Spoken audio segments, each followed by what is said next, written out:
আসসালামু আলাইকুম। আশা করি সবাই ভালো আছো। আলহামদুলিল্লাহ তোমাদের দোয়ায় ও ভালোবাসায় আমিও ভালো আছি। সো আমি তোমাদের ব্যাকবেঞ্চার মনির। তো বরাবরের মতোই নতুন একটা ভিডিও নিয়ে চলে আসলাম। আজকের চ্যাপ্টারটা হচ্ছে ভূগোলের অভ্যন্তরীণ পৃথিবীর অভ্যন্তরীণ গঠন সম্পর্কে আলোচনা।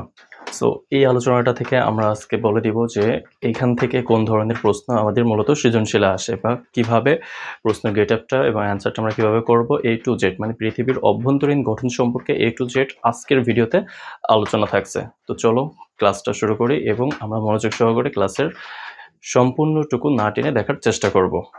তো পৃথিবীর অভ্যন্তরীণ গঠন বলতে আমাদের কি বোঝায় সেটা আগে আমরা একটু বলি যে পৃথিবীর অভ্যন্তরীণ পৃথিবীর ভিতরে যা যা আছে কোন কোন বিষয়গুলো আছে, কোন বিষয়ের উপরে মানুষ বসবাস করে, কোনটাতে বসবাসের অনুপযোগী, কোনটাতে বসবাস করা যায় না বা কোন জায়গায় মানুষ বসবাসের উপযোগী পরিবেশ গঠন করতে পারে, এই সমস্ত বিষয় নিয়ে হচ্ছে আমরা আজকের ভিডিওতে পেয়ে যাব।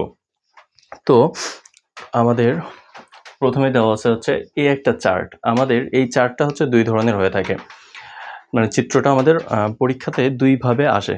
কি কি? একটা হচ্ছে এইটা, আরেকটা আসে হচ্ছে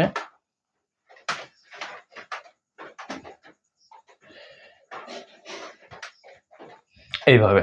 তো এইটা আসে বেশিরভাগ ক্ষেত্রে হচ্ছে আমাদের বহু নির্বাচনের ক্ষেত্রে এবং এটা আসে আমাদের রিটেনের ক্ষেত্রে। ঠিক আছে? তো প্রশ্নের গেটআপটা আমরা পরে বলবো। আগে একটু এইটা সম্পর্কে জেনে নিই যে এটা মূলত কি। সো এটা হচ্ছে আমাদের পৃথিবীর অভ্যন্তরীণ গঠন। একটা হচ্ছে পৃথিবী। তো এই পৃথিবীতে ফার্স্টে হচ্ছে আমাদের ভূত্বক।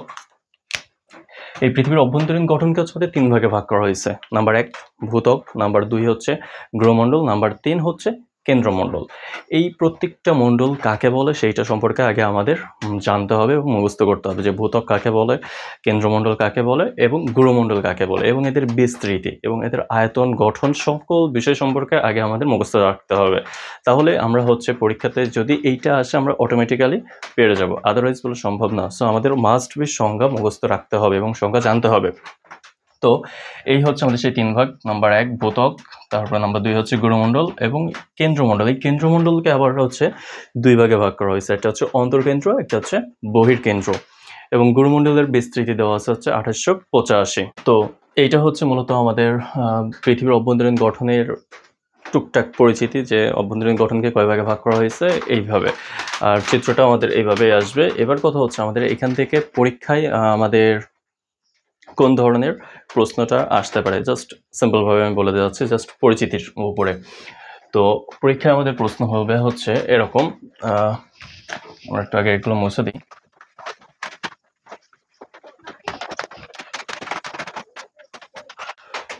এই যে সিম্পলভাবে আমাদের এভাবে দিয়ে দেওয়া থাকবে যে ক, খ, গ। এই স্তরগুলোর উপরে তিনটা স্তর পৃথিবীর অভ্যন্তরীণ গঠনকে যে তিনটা ভাগে ভাগ করা হয়েছে, তিনটা ভাগকে আমাদের তিনটা চিহ্ন দ্বারা দেখানো হবে।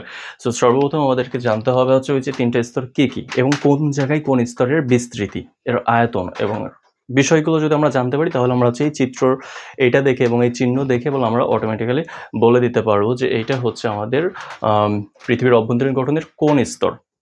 ঠিক আছে? যেমন আমাদের ম্যাক্সিমাম টাইম সৃজনশীলে হচ্ছে বলে দেয় যে উদ্দীপকের ক স্তরটির সম্পর্কে আলোচনা করো, বা এমনও আসতে পারে যে উদ্দীপকের চিত্রে কোন স্তরে মানুষের বসবাসের উপযোগী। তাহলে আমাদেরকে সে সম্পর্কে জানতে হলে অবশ্যই আগে আমাদের পৃথিবীর অভ্যন্তরীণ গঠনে তিনটা বিষয়ের বিস্তৃতি, আয়তন, ব্যাখ্যা সকল কিছু আগে আমাদেরকে জানতে হবে, মুখস্থ করতে হবে। তো এখন আমরা হচ্ছে এগুলো জানার পরে আমরা বলতে পারবো। সো এই ক স্তরটা হচ্ছে আমাদের ভূত্বক, কারণ সবার উপরে যে স্তরটা থাকে সেটাই হচ্ছে ভূপৃষ্ঠ বা ভূত্বক। তো কটা আছে আমাদের সবার উপরে, এই জন্য এটা হচ্ছে আমাদের ভূত্বক। আর মানুষগুলো বসবাস করে সর্বস্তরে, সবার উপরে। সো ভূত্বকের হচ্ছে মানুষের বসবাসের উপযোগী। তো সেভাবে আমাদেরকে ভূত্বক সম্পর্কে আবার ব্যাখ্যা দিতে হবে।